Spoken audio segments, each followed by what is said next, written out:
In this video, let's take a sneak peek at how Traverse PC writes different line types to a legend. Now, I've opened a sample file that comes with Traverse PC called TPC Linetypes, and I've gone into each of the drawings and added a legend.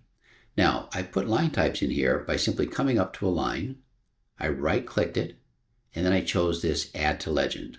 And I did that with several. I wanted to have a couple of these pattern lines that have symbols in them. I wanted to use some of these lines that have blocks. These are actually DXF CAD blocks. And then I wanted to use some down here that had these special characters and some text. And I've included those here in the legend.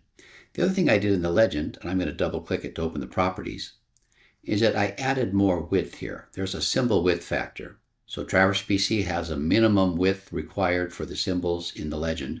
And then I can expand that. And that's helpful for line types that have longer patterns.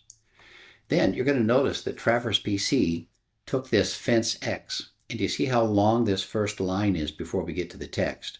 Look at it in the legend.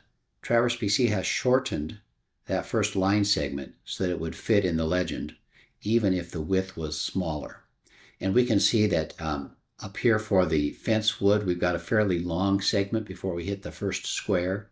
And again, Traverse PC did that down here. In fact, it did that with all of these. It said, I'm going to shorten that first segment as necessary so that it fits on the legend with whatever space I've given it.